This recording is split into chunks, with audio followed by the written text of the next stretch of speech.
আচ্ছা, যকৃতের ক্ষেত্রে আমরা কোন জিনিসটা সাধারণত পড়বো? যকৃতের ক্ষেত্রে আমরা ১ম এ একটা ইনফরমেশন যেটা আমরা মাথায় রাখবো, সেটা হচ্ছে বা লিভারের ক্ষেত্রে যেটা হচ্ছে সবথেকে বড় গ্রন্থি। তাহলে সবথেকে বড় গ্রন্থিকে সেটা হচ্ছে গিয়ে যকৃৎ।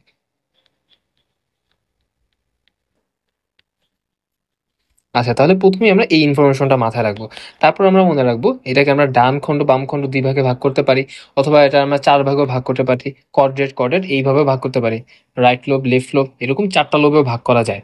আচ্ছা, তো মূলত এখানে যকৃতের মূল কাজটা কি? যকৃতের মূল যে কাজ সেটা হচ্ছে পিত্তরস তৈরি করা। পিত্তরস তৈরি করে এবং পরবর্তীতে সে কি করে? পিত্তরসটাকে ক্ষরণ করে। পিত্তরস তৈরি করে এবং পিত্তরস ক্ষরণ করে। পিত্তরস ক্ষরণ করার পর কোথায় যায়? পিত্তরস ক্ষরণ করার পর যাবে পিত্তথলিতে। পিত্তথলিতে জমা থাকবে। আচ্ছা, তাহলে এটি যদি আমরা একটু বোঝার চেষ্টা করি, যেমন এটা হচ্ছে রাইট লোব, এটা হচ্ছে রাইট লিভার, আর এটা হচ্ছে মানে লিভারের রাইট লোব, আর এটা হচ্ছে লিভারের লেফট লোব। তো এই ২ টা থেকেই মূলত যেটা হয় পিত্তরস তৈরি হয়ে আসলো। পিত্তরস তৈরি হয়ে আসলো। তো এটা আমরা বলতে পারি ডান যকৃৎ নালী, এটাকে আমরা বলতে পারি বাম যকৃৎ নালী। আচ্ছা, তো মূলত এই পিত্তরসটা আসলো, আসার পর এখানে মূলত ডান এবং বাম যে যকৃৎ নালী আছে তারা মিলে যেটা গঠন করে সেটা হচ্ছে অভিন্ন যকৃৎ নালী। অভিন্ন যকৃৎ নালী একটা কমন একটা যকৃৎ নালী গঠন করে। এই কমন যে যকৃৎ নালীটা আছে সেটা পরবর্তীতে এখানে আমরা কি এখানে আমরা রাখবো গল ব্লাডার। গল ব্লাডার ধরে নিই এখানে আছে আমাদের গল ব্লাডার আছে। তো পরবর্তী যেটা হয় এই অভিন্ন যকৃৎ নালীটা এই যে সিস্টিক নালীর মাধ্যমে গল ব্লাডার এসে পৌঁছায়। তো অভিন্ন যকৃৎ নালী থেকে এই যে পিত্তরসটা আছে সেটা কোন নালীর মাধ্যমে গল ব্লাডারে আসবে? সিস্টিক নালীর মাধ্যমে। এই যেটা সিস্টিক নালীর মাধ্যমে। তো এই জন্য আমরা অনেক রোগের নাম শুনবো, যেমন সিস্টিক ফাইব্রোসিস এরকম। আচ্ছা, তা সিস্টিক নালীর মাধ্যমে গল ব্লাডার আসলো। তো যখন আমাদের পিত্তরসটা দরকার হয়, যখন কোনো স্নেহ জাতীয় খাবার আসে, তখন আমাদের স্টিমুলেশন কাজ করে। সেই স্টিমুলেশনের ভিত্তিতে এখানে একটা হরমোন রিলিজ হয় যার নাম হচ্ছে কোলেসিস্টোকাইনিন। সিসিকে দিয়ে আমরা প্রকাশ করতে পারি, যার নাম হচ্ছে কি কোলেসিস্টোকাইনিন। তো এই কোলেসিস্টোকাইনিনটা কি করে? এই পিত্তরসটাকে চাপ দেয়, সংকোচন করে। চাপাচাপির ফলে যেটা হয়, এই পিত্তরসের মধ্যে যে এটা ছিল, যে পিত্তরসগুলো ছিল সেই পিত্তরসগুলো এই সিস্টিক নালীর মাধ্যমে বের হয়ে আসে। সিস্টিক নালী থেকে বের হয়ে এসে এরা মূলত এই যে অভিন্ন যকৃৎ নালী ছিল আর এই যে সিস্টিক নালী, এদের থেকে মূলত যে পরবর্তী যেটা ফর্ম করে সেটা নাম হচ্ছে কমন বাইল, বা বলা হয় অভিন্ন পিত্তনালী। অভিন্ন পিত্তনালী বা কমন বাইল ডাক্ট। এই অভিন্ন পিত্তনালী বা কমন বাইল ডাক্টের মাধ্যমে এরা পরবর্তীতে ইন্টেস্টাইনের দিকে চলে যাবে। তাহলে এইটা এখানে আমরা লিখেছি ইন্টেস্টাইন।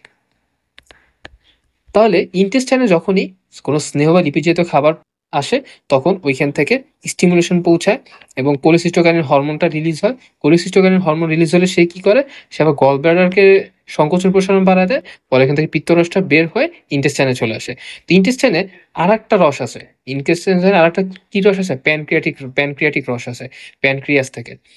তো এই পিত্তরস এবং হচ্ছে প্যানক্রিয়াস থেকে যেটা আসে প্যানক্রিয়াটিক রস, এরা মূলত একটা নালীর মাধ্যমেই ইন্টেস্টাইনে প্রবেশ করে, যার নাম হচ্ছে কি ampulla of Vater. Ampulla of Vater. এই অ্যাম্পুলা অফ ভ্যাটার নালী পথে এরা হচ্ছে ইন্টেস্টাইনে প্রবেশ করে থাকে। তাহলে এই ফ্লোচারটা আমাদের মোটামুটি একটু মনে রাখতে হবে বা মুখস্থ করতে হবে।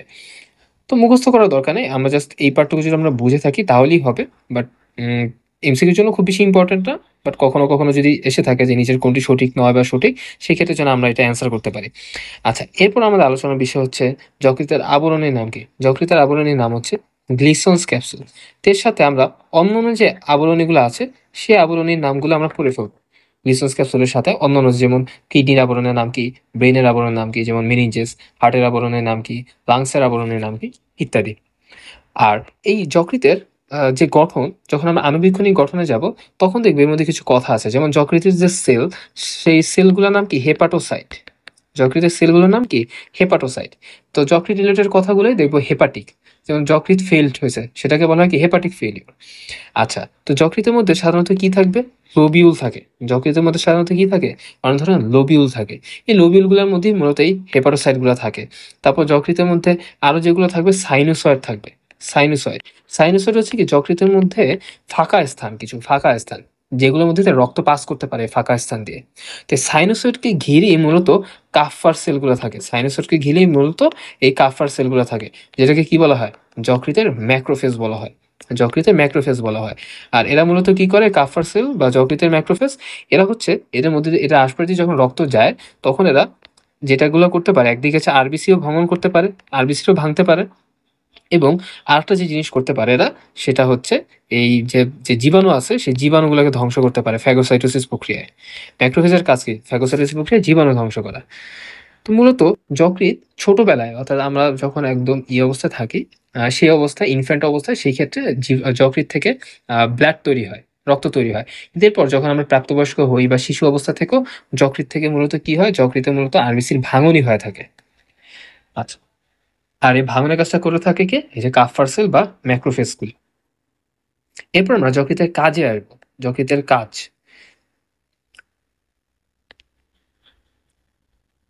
তো যকৃতের মূলত কি কি ধরনের কাজ হতে পারে? যকৃৎ হচ্ছে মূলত প্রধান সঞ্চয় কেন্দ্র। আমাদের বডির ক্ষেত্রে প্রধান সঞ্চয় কেন্দ্রকে যকৃৎ। তো কি কি জিনিস সে সঞ্চয় করতে পারে? আচ্ছা, তো সে কি কি জিনিস সঞ্চয় করতে পারে? সে একদিকে গ্লুকোজ সঞ্চয় করতে পারে। সে গ্লুকোজকে কিভাবে সঞ্চয় করে? গ্লুকোজটাকে সে গ্লাইকোজেন রূপে সঞ্চয় করে রাখতে পারে। এই প্রসেসের একটা নাম আছে, তা আমরা একটু পরে এটা নিয়ে আলোচনা করব। তারপর সে আরো কি কি জিনিস সঞ্চয় করতে পারে? যেমন সে রক্ত সঞ্চয় করতে পারে। এজন্য তাকে কি বলা হয়? রক্তের ভান্ডার বলা হয়। রক্তের ভান্ডার বলা হয়। কতটুকু রক্ত সঞ্চয় করে রাখতে পারে? প্রায় 1500 সেন্টিমিটার কিউব পর্যন্ত সে রক্ত সঞ্চয় করে রাখতে পারে। হিউজ লেভেল, অর্থাৎ অলমোস্ট 1.5 লিটার। এটা হয়তোবা খুব সম্ভবত এটাকে 1.5 লিটারও বলা হয়। 1.5 লিটার পর্যন্ত ব্লাড সে সঞ্চয় করতে পারে। আচ্ছা, এরপর হচ্ছে সে আরো যেটা করতে পারে, ভিটামিন সঞ্চয় করতে পারে। সে কোন ধরনের ভিটামিনগুলো সঞ্চয় করতে পারবে? যেগুলো হচ্ছে লিপিডে, অর্থাৎ স্নেহে দ্রবণীয়। অর্থাৎ vitamin A, vitamin D, vitamin E, vitamin K.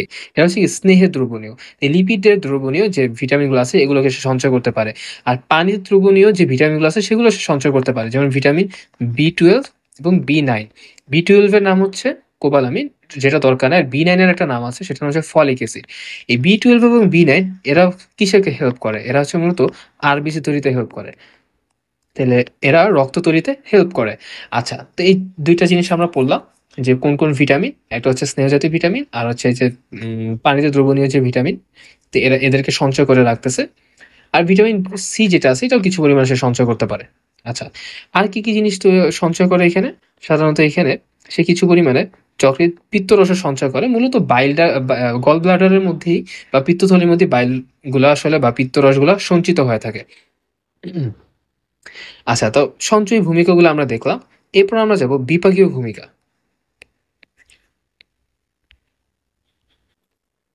তো সাধারণত কি, কি বিপাকীয় ভূমিকা আছে এর? তো আমরা যদি ১ম এই শুরু করি শর্করা বিপাক দিয়ে। শর্করা বিপাকটাই মূলত এখানে সবথেকে মুখ্য বিষয়। তো এই ক্ষেত্রে আমরা কয়েকটা টার্ম পাবো। যেমন গ্লাইকোজেনেসিস, গ্লাইকোজেনেসিস। জেনেসিস কথাটা মানে কি? তৈরি হওয়া। জেনেসিস মানে কি? তৈরি হওয়া। আর গ্লাইকো কথাটা কোথা থেকে আসছে? গ্লাইকোজেন থেকে আসছে। তার মানে গ্লুকোজ থেকে গ্লুকোজ থেকে যখন গ্লাইকোজেন তৈরি হবে সেই প্রক্রিয়ার নাম হচ্ছে গ্লাইকোজেনেসিস। এই পার্টটা ভেরি, ভেরি ইম্পোর্টেন্ট, কারণ এখানে অনেকেরই প্যাচ লাগে। তাহলে আমরা যখন দেখব গ্লাইকোজেনেসিস, তাহলে আমরা যদি এরকম আমরা পরীক্ষায় দেখি যে নিচের কোনটি সঠিক বা সঠিক না, তখন এই বিক্রিয়াগুলো থেকে এইভাবে দিয়ে দেওয়া থাকতে পারে। উল্টাপাল্টা করে দিয়ে দিতে পারে। তো অপশন এরকমও থাকতে পারে, গ্লাইকোজেনেসিস হচ্ছে গ্লাইকোজেন থেকে গ্লুকোজে পরিণত হয়। তাহলে এটা কিন্তু ভুল। গ্লাইকোজেন থেকে গ্লুকোজে পরিণত হলে তাহলে এটা কিন্তু হলো গ্লাইকোজেনের ভাঙন হয়ে গেল জিনিসটা, বা গ্লুকোজ তৈরি হওয়া হয়ে গেল। কিন্তু না, জেনেসিস হচ্ছে কার? গ্লাইকোর। আর গ্লাইকোজেনের জেনেসিস। তাহলে সেক্ষেত্রে হবে কি? গ্লুকোজ থেকে যে গ্লাইকোজেনে পরিণত হওয়ার যে প্রক্রিয়া, সেটাকেই বলা হচ্ছে গ্লাইকোজেনেসিস। তাহলে জাস্ট একদম সিম্পলি মনে রাখবো, গ্লাইকোজেন তৈরি হওয়ার যে প্রক্রিয়া গ্লুকোজ থেকে, সেটাই হচ্ছে গ্লাইকোজেনেসিস। এরপর আরো যে প্রক্রিয়া আছে, যেমন গ্লুকোনিওজেনেসিস। তো গ্লুকোনিওজেনেসিস, নিও মানে কি? নতুন, নিউ। আর গ্লুকো কথাটা আমরা কোথা থেকে পাবো? গ্লুকোজ থেকে। আর জেনেসিস মানে কি? তৈরি হওয়া। তাহলে নতুন ভাবে যে গ্লুকোজ তৈরি হওয়ার যে প্রক্রিয়া, তাহলে গ্লুকোজ তৈরি হওয়ার যে প্রক্রিয়া, গ্লুকোজ এখন কোথা থেকে তৈরি হতে পারে? বিভিন্ন অশর্করা যে বস্তুগুলো আছে, অশর্করা বস্তু কি? প্রোটিন, লিপিড, এগুলো থেকে যে গ্লুকোজ তৈরি হওয়ার যে প্রক্রিয়া, অশর্করা জাতীয় বস্তু থেকে গ্লুকোজ তৈরি হওয়ার যে প্রক্রিয়া সেটাকে বলা হচ্ছে কি গ্লুকোনিওজেনেসিস। তাহলে নামের সাথে কিন্তু আমাদের বিক্রিয়ার মিল আছে। তারপর আরেকটা আছে যে গ্লাইকোজেনোলাইসিস। তাহলে এখানে আবার কি আসলো? গ্লাইকোজেন। গ্লাইকোজেনো মানে কি? গ্লাইকোজেনোলাইসিস মানে কি? গ্লাইকোজেনের ভাঙন। তাহলে গ্লাইকোজেনের ভাঙন। আর গ্লাইকোজেন যদি ভাঙে তাহলে কিসে পরিণত হবে? গ্লাইকোজেন তৈরি হয় কি দিয়ে? গ্লুকোজ দিয়ে। তাহলে তাহলে যদি গ্লাইকোজেন ভাঙে তাহলে ভেঙে কি হবে? গ্লুকোজে পরিণত হবে। তাহলে গ্লাইকোজেনোলাইসিস কিসের বিক্রিয়া? গ্লাইকোজেন থেকে গ্লুকোজে পরিণত হওয়ার যে বিক্রিয়া তার নামই হচ্ছে গ্লাইকোজেনোলাইসিস। তাহলে নামের সাথে মিল আছে, গ্লাইকোজেনোলাইসিস। লাইসিস মানে কি? ভাঙন। কার ভাঙন? গ্লাইকোজেনের ভাঙন। আচ্ছা, আর আরেকটা যে আছে সেটার নাম হচ্ছে লাইপোজেনেসিস। লাইপোজেনেসিস। লাইপোজেনেসিস হচ্ছে কি? লিপিড তৈরি হওয়ার যে প্রক্রিয়া। বিভিন্নভাবে অনেক সময় দেখা যায় কি এত পরিমাণে আমরা ভাত খেয়েছি তো শর্করা থেকে গ্লাইকোজেনে পরিণত হইতে হইতে আর পরিণত করতে পারতেছে না। তখনই হচ্ছে তখন এই যে গ্লুকোজগুলা যেগুলো আছে সেই গ্লুকোজগুলা তখন কিসে পরিণত হয়ে যায়? লিপিডে পরিণত হয়ে যায়। এই প্রক্রিয়ার নামই হচ্ছে লাইপোজেনেসিস। আচ্ছা, তো এই ক্ষেত্রে এখন এখানে আরেকটা জিনিস আমাদের মনে রাখা দরকার। সেটা হচ্ছে কোন ক্ষেত্রে কোন হরমোনটা কাজ করে। এখানে আমরা ২ টা হরমোন আমরা দেখব। একটা হচ্ছে ইনসুলিন আর একটা দেখব হচ্ছে গ্লুকাগন। Insulin and glucagon. তো সাধারণত যেই ক্ষেত্রে এই গ্লুকোজগুলা কোনো কিছুতে পরিণত হয়, সেক্ষেত্রে কাজ করে ইনসুলিন। কারণ গ্লুকোজ যখন অন্য কোনো কিছুতে পরিণত হবে, তার মানে কি ব্লাডে বা রক্তে গ্লুকোজের মাত্রা কমে যাবে। কারণ সে তো অন্য একটা জিনিসে পরিণত হইছে। হয়তো সে গ্লাইকোজেনে পরিণত হইছে, হয়তো সে লিপিডে পরিণত হইছে। ফলে কি হলো? গ্লুকোজের পরিমাণ ব্লাডে কমে গেল পরিণত হওয়ার পরে। এইজন্য এইসব জায়গাগুলোতে ইনসুলিন কাজ করবে। কারণ ইনসুলিনের কাজ কি? ইনসুলিনের কাজ হচ্ছে ব্লাড গ্লুকোজ লেভেল কমানো। ইনসুলিনের কাজ কি? ব্লাড গ্লুকোজ লেভেল কমানো। এইজন্য কিন্তু ডায়াবেটিসে কি দেওয়া হয়? ইনসুলিন দেওয়া হয়। কারণ ডায়াবেটিসে কি হয়? ইনসুলিনে ব্লাড গ্লুকোজের পরিমাণ বেশি থাকে। আচ্ছা, আর যেসব ক্ষেত্রে সাধারণত দেখবো আমরা গ্লুকোজ তৈরি হয়, সেই ক্ষেত্রে কোন হরমোনটা কাজ করবে? তার নাম হচ্ছে গ্লুকাগন। তাহলে এই যে গ্লুকোজ তৈরি হলো কোনো অশর্করা বস্তু থেকে, তাহলে সেখানে কোন হরমোন কাজ করবে? গ্লুকাগন হরমোন কাজ করবে। আবার যে গ্লাইকোজেন থেকে গ্লুকোজ তৈরি হলো, তাহলে গ্লুকোজ তৈরি হলো। তাহলে গ্লুকোজ তৈরি হওয়ার ক্ষেত্রে কোন হরমোন কাজ করবে? গ্লুকাগন হরমোন কাজ করবে। কারণ ওর নামের মধ্যে কি আছে? গ্লুকাগন। নাম থেকে আমরা বুঝতে পারবো যে যেসব জায়গাগুলোতে গ্লুকোজ তৈরি হয় সেখানে গ্লুকাগন কাজ করে। কারণ গ্লুকাগনের কাজ কি? গ্লুকাগনের কাজ হচ্ছে ব্লাড গ্লুকোজ লেভেল বাড়ানো। ব্লাড গ্লুকোজ লেভেল বাড়ানো। সেই ক্ষেত্রে গ্লুকোজ যেখানেই তৈরি হয় অর্থাৎ গ্লুকোনিওজেনেসিস, তারপর গ্লাইকোজেনোলাইসিস, এইসব প্রক্রিয়ার ফলে কি হয়? গ্লুকোজ তৈরি হয়। তো এইসব বিক্রিয়াতে কোন হরমোন কাজ করবে? গ্লুকাগন কাজ করবে। আচ্ছা, তাহলে এইভাবে বিক্রিয়া দিয়েও দিতে পারে যে গ্লাইকোজেনোলাইসিস বা গ্লাইকোজেনেসিস এখানে কোন হরমোন কাজ করে, তখন সেক্ষেত্রে যেন আমরা বুঝে বুঝে অ্যান্সার করতে পারি। যদি আসে গ্লাইকোজেনেসিস কোন হরমোন কাজ করে, ফার্স্টে আমি কি চিন্তা করব? আমি চিন্তা করব গ্লাইকোজেনেসিসে কি হয়? গ্লাইকোজেনেসিসে হয় গ্লুকোজ থেকে গ্লাইকোজেন তৈরি হয়। তাহলে এখানে কি হলো? গ্লুকোজটা গ্লাইকোজেনে পরিণত হলো। তাহলে এখানে কি হবে? ব্লাড গ্লুকোজ লেভেল কমে যাবে। তাহলে এখানে ইনসুলিন কাজ করবে। এইভাবে আমরা আস্তে আস্তে বের করব যদি আমাদের হরমোনের কাজটাকে জিজ্ঞেস করা হয়। আচ্ছা, তাহলে শর্করা বিপাকটা আমরা মোটামুটি ক্লিয়ার হলাম। এবার আমরা আলোচনা করব প্রোটিন বিপাক নিয়ে। তো প্রোটিন বিপাকের ক্ষেত্রে লিভারের সবথেকে অন্যতম একটা গুরুত্বপূর্ণ ব্যাপার হচ্ছে এইটা যে অ্যামোনিয়া যেটা আছে, টক্সিক অ্যামোনিয়া। প্রোটিন বিপাকের ফলে যে টক্সিক অ্যামোনিয়া তৈরি হয়, এটাকে সে কার্বন ডাই অক্সাইডের সাথে বিক্রিয়া করে ইউরিয়া তৈরি করে। আর ইউরিয়াটা হচ্ছে নন টক্সিক ফর্ম। আর ইউরিয়াটা কি হিসাবে বের হয়ে যায়? ইউরিনের মধ্যে দিয়ে, মূত্র দিয়ে বের হয়ে যায়। এটা হচ্ছে সবথেকে অন্যতম একটা গুরুত্বপূর্ণ কাজ লিভারের। সে ইউরিয়া তৈরি করে। অ্যান্ড এই যে টোটাল এই ইউরিয়া তৈরির যে চক্র সেটাকে বলা হয় অর্নিথিন চক্র। এই যে প্রসেসটার নাম হচ্ছে কি? অর্নিথিন চক্র। অর্নিথিন চক্রের মাধ্যমে ইউরিয়া তৈরি হয়। আচ্ছা, মূলত প্রোটিনসের সাথে আরো অনেক গুরুত্বপূর্ণ কিছু কাজ আছে যেটা লিভার করে থাকে। এটা কি করে? প্লাজমা প্রোটিন তৈরি করে।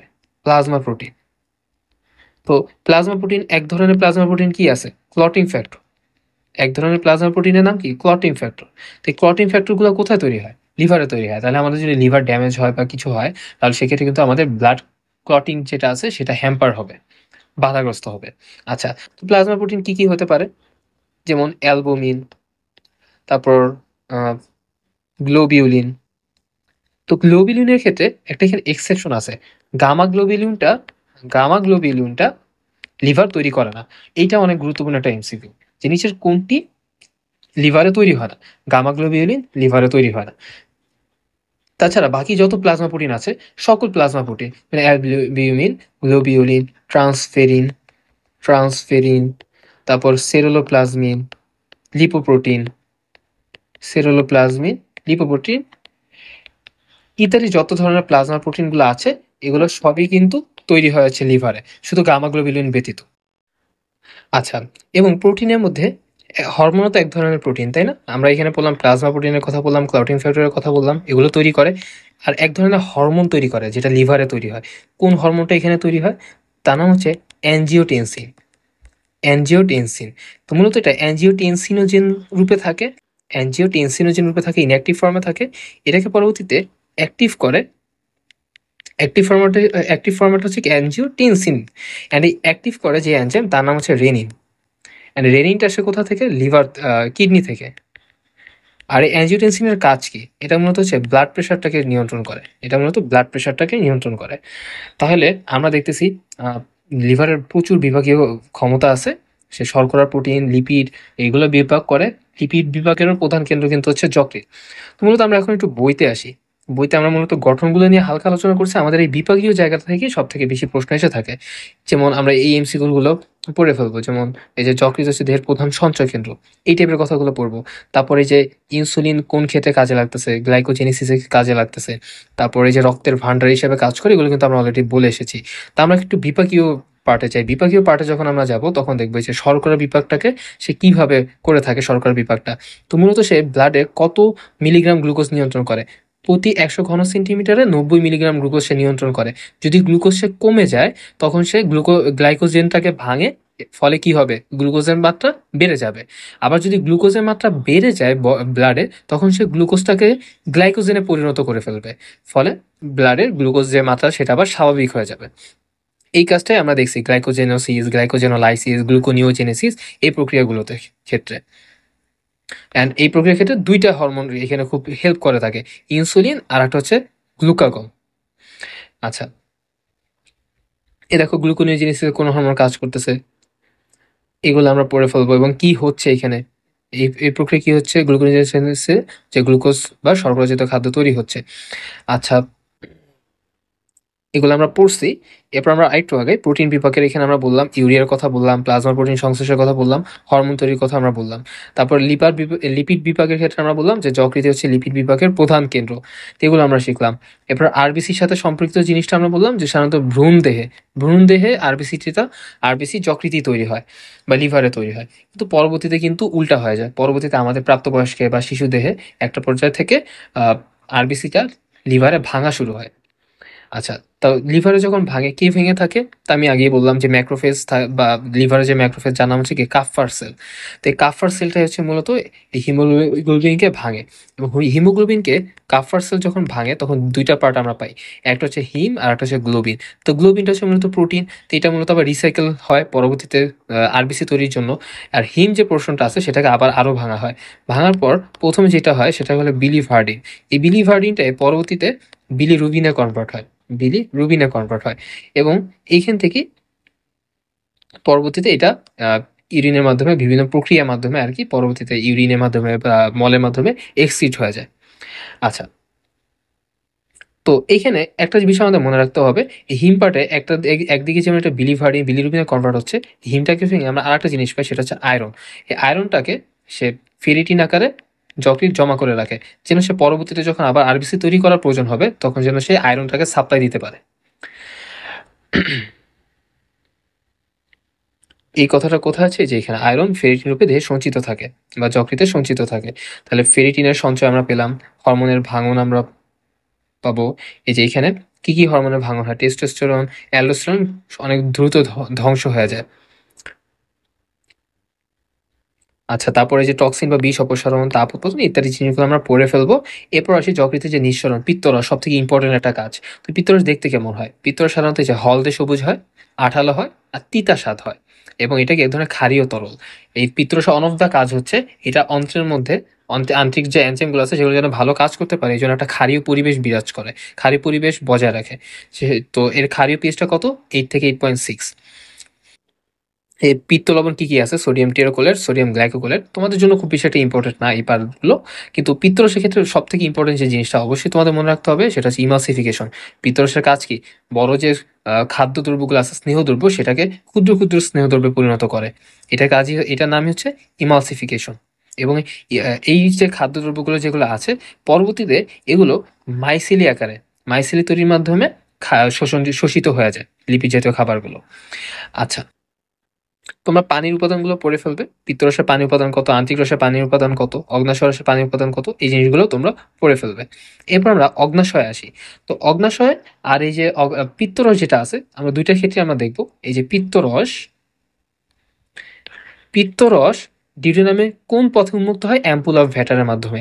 আবার এই যে অগ্ন্যাশয় রস যেটা আছে, অগ্ন্যাশয় রস ডিউটেনামে কোন পথে উন্মুক্ত হয়? অ্যাম্পুল অফ ভ্যাটারের মাধ্যমে। তাহলে অগ্ন্যাশয় নালী আর এই যে পিত্ত নালী, অগ্ন্যাশয় নালী কি? কমন যে অগ্ন্যাশয় নালী, মূল যে অগ্ন্যাশয় নালী, তার নাম কি? উইরসাং নালী, ডাক্ট অফ উইরসাং বা উইরসাং নালী। এই উইরসাং নালীটা তোমার পিত্ত নালীর সাথে এই করে সংযোজিত হয়ে অ্যাম্পুল অফ ভ্যাটার তৈরি করে। এই যে অ্যাম্পুল অফ ভ্যাটার, এই অ্যাম্পুল অফ ভ্যাটারের মাধ্যমে তারা ডিউটেনামে প্রবেশ করে। তো এখানে অগ্ন্যাশয় ক্ষেত্রে আমরা মূলত দুইটা পার্ট পাবো। আমরা এখানে অগ্ন্যাশয় জিনিসটাকে একটু নোট করে দেখাই।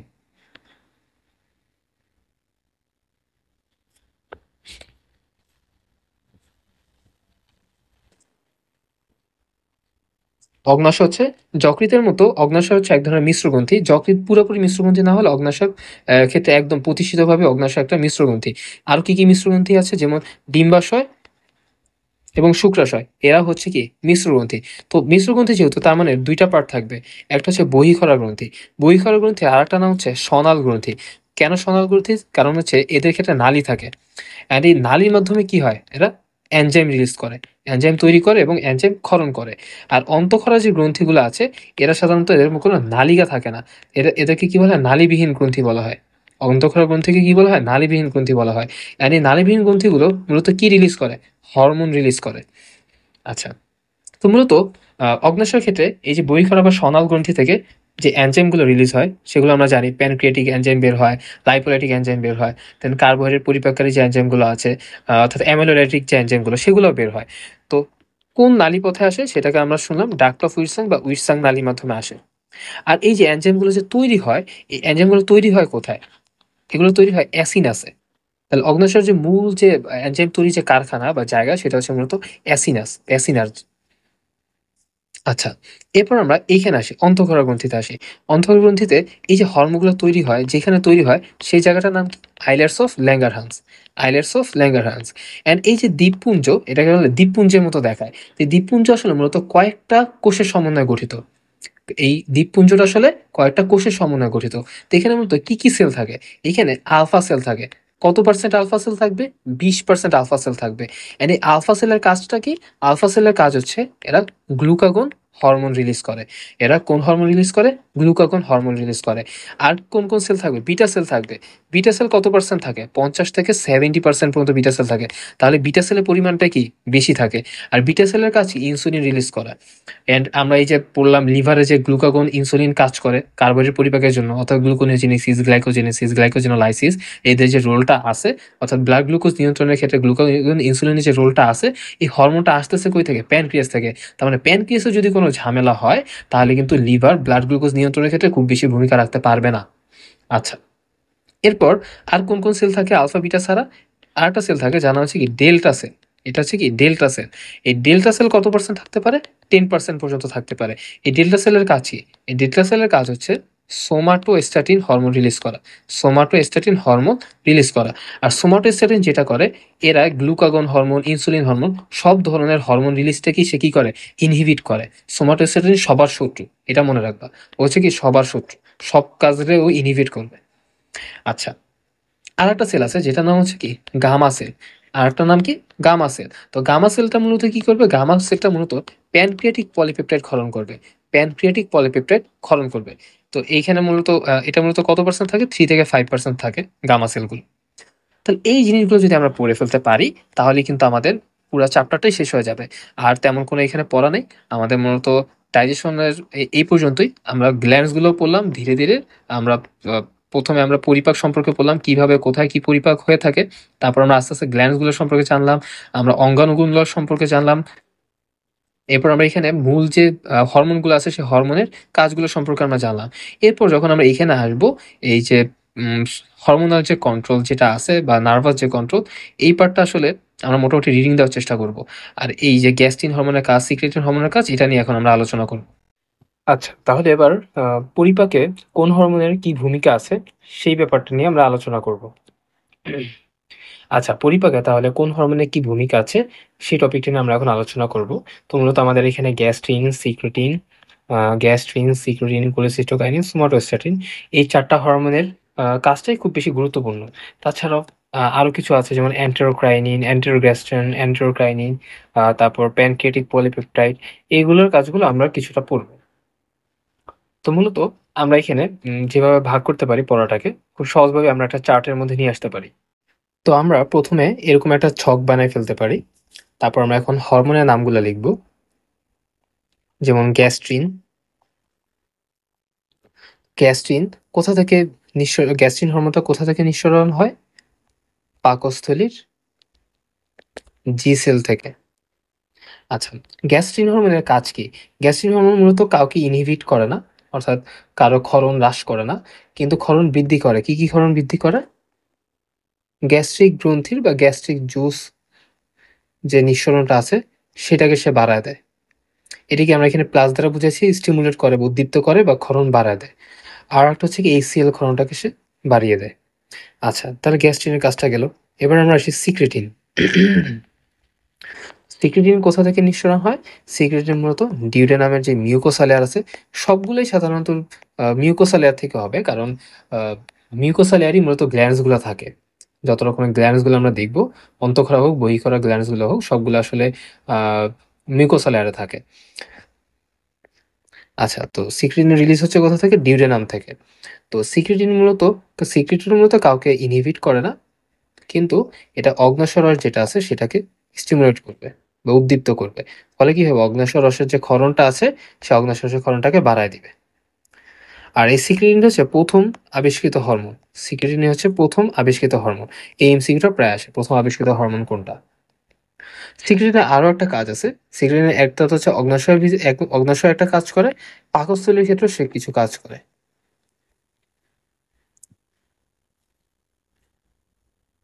পাকস্থলীর ক্ষেত্রেও সে পাকস্থলীতে পেপসিন হরমোনের ক্ষরণটাকে সে বাড়ায় দেয়, এবং যকৃতের ক্ষেত্রে সে যে কাজটা করে সেটা হচ্ছে পিত্তরস তৈরি বা ক্ষরণটাকে বাড়ায় দেয়। আচ্ছা, তাহলে সিক্রেটিন সবকিছুকেই মোটামুটি বাড়ায় দিচ্ছে।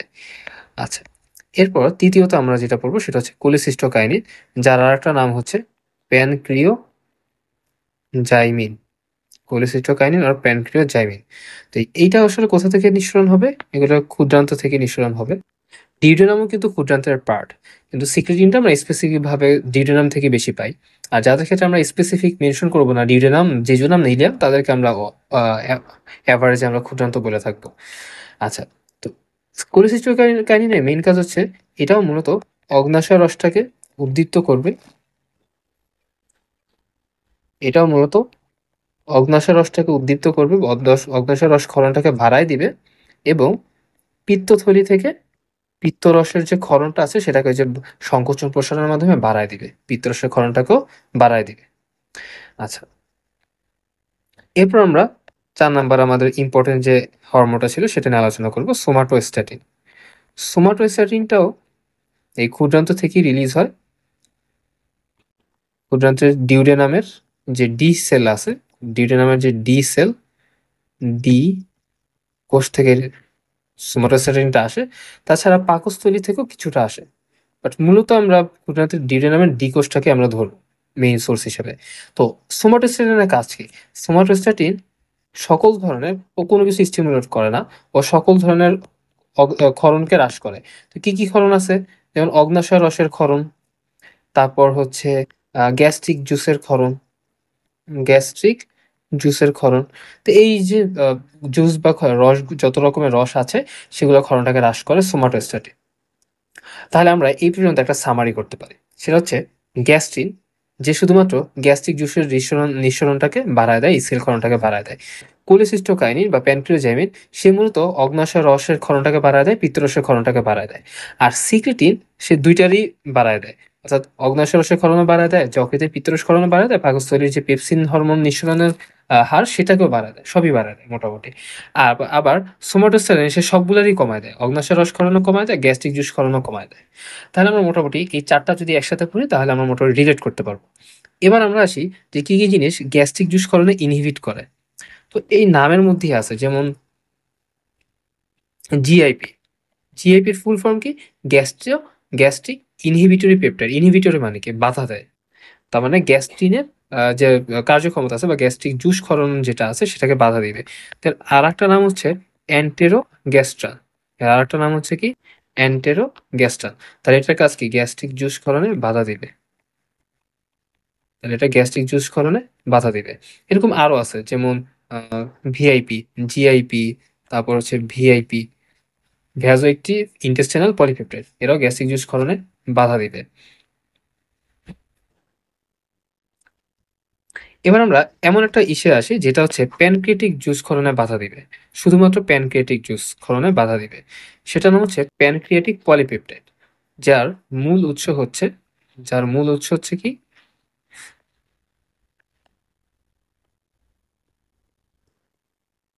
প্যানক্রিয়াটিক পলিপেপটাইড যার মূল উৎস হচ্ছে অগ্ন্যাশয়ের গামা সেল। অগ্ন্যাশয়ের গামা সেল। এই প্যানক্রিয়াটিক পলিপেপটাইড এটা মূলত অগ্ন্যাশয়ের গামা কোষ থেকে নিঃসরণ হবে। এটা মূলত কি কাজ করবে? অগ্ন্যাশয় ক্ষরণকে বাধা দিবে। তাহলে আমরা ১ম ৪ টার সাথে পরের ২ টা আমরা মিলায় ফেলতে পারি। কিভাবে? এখানে বাধা দেওয়ার ক্ষেত্রে দেখলাম আগেরটার ক্ষেত্রে যে কোলেসিস্টোকাইনিনটা সেটা অর্থাৎ সোমাটোস্টেরিন যেটা আছে সেটা ২ টা ক্ষরণকে বাধা দিচ্ছে, অগ্ন্যাশয় রস ক্ষরণ এবং গ্যাস্ট্রিক জুস ক্ষরণ। এখন আমরা বাধা দেওয়ার ক্ষেত্রে আলাদা পড়ব। যেমন শুধু গ্যাস্ট্রিক জুসকে বাধা দেয় এরকম কি হরমোন আছে? তারা হচ্ছে জিআইপি এবং ভিআইপি। আবার শুধু অগ্ন্যাশয় রসকে ক্ষরণকে বাধা দেয় এরকম কোন হরমোন আছে? সেটা হচ্ছে প্যানক্রিয়াটিক পলিপেপটাইড। যেটা কোথা থেকে আসে? অগ্ন্যাশয়ের গামা কোষ থেকে আসে।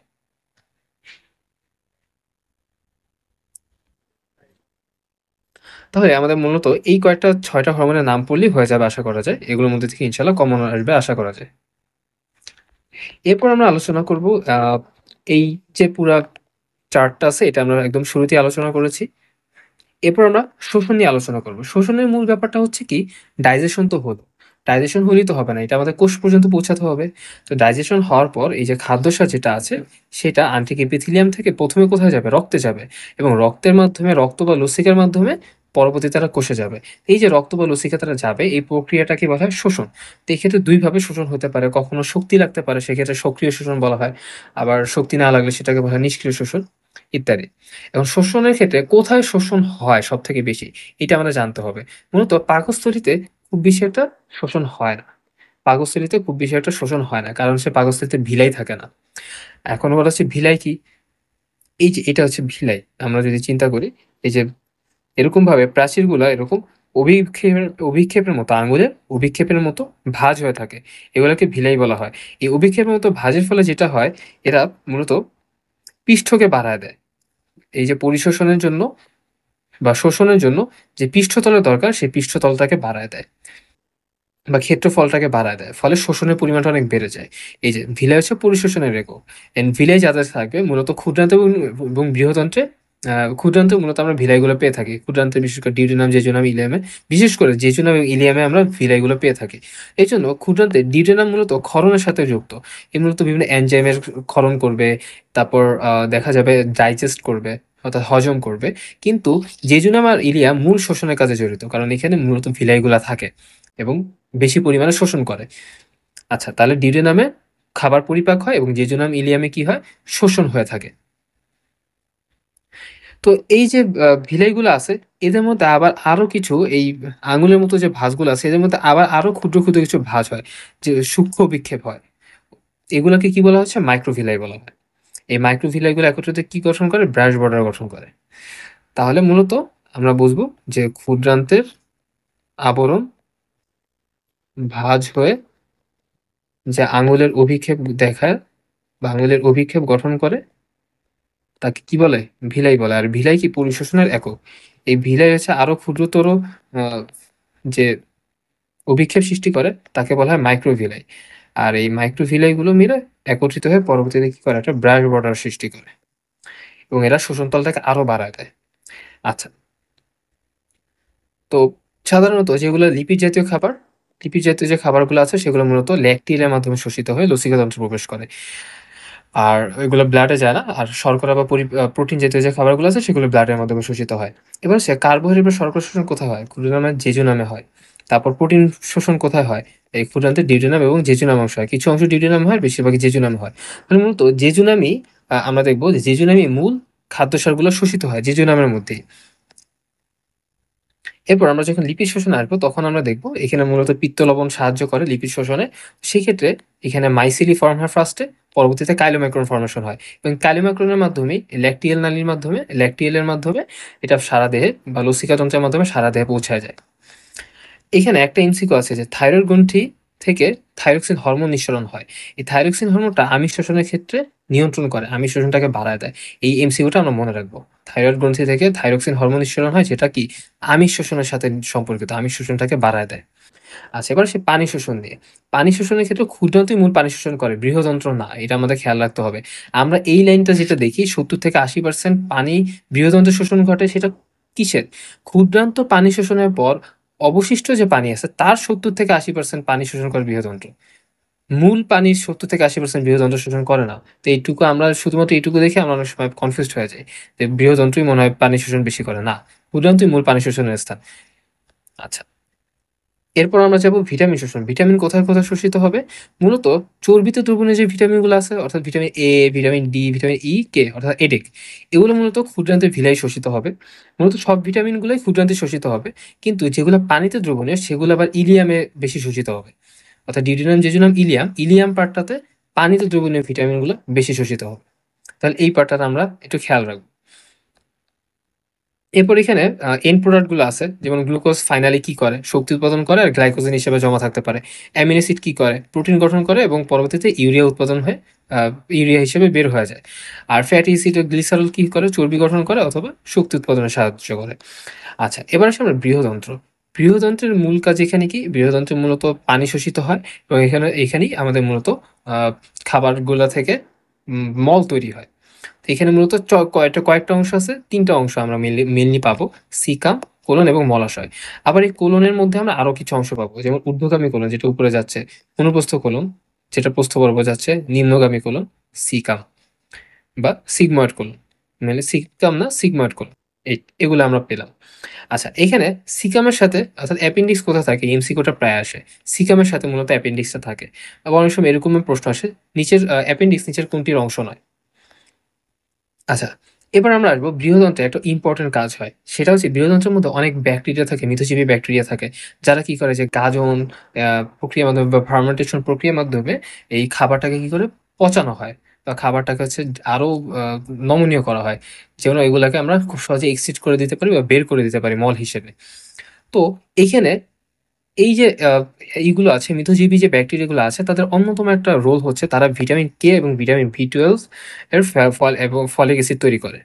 ভিটামিন কে ও B12 এর ফলিক অ্যাসিড উৎপন্ন করে। অর্থাৎ তারা ভিটামিন কে তৈরি করবে বা ভিটামিন কে শোষণ করবে, ভিটামিন B12 শোষণে বা তৈরি করতে হেল্প করবে। আচ্ছা, এরপর আমরা আসলাম আ শোষণের ক্ষেত্রে তো আমরা বললাম বৃহদন্ত্রে মূলত এই যে পরিপাক বর্জ্যের ৭০ থেকে ৮০% শোষণ হয়। ক্ষুদ্রান্ত থেকে যেটুকু শোষণ হয়ে গেছে তার পরবর্তীতে। আচ্ছা, বৃহদন্ত্রে মূলত গবলেট কোষ থাকবে। এখানে মিউকাস ক্ষরণ করার ফলে কি হবে? বৃহদন্ত্রের মধ্যে আ যে মল তৈরি হওয়ার যে প্রসেসটা আছে সেটা আরো খুব সহজে হবে। পিচ্ছিল হবে জিনিসটা। এবং ফাইনালি মল উৎপাদন হবে, তারপর মলত্যাগ হবে ইত্যাদি জিনিসগুলো তোমরা পড়ে নিবা। তাহলেই আমাদের এই চ্যাপ্টারটা মোটামুটি তাহলে শেষ হলো।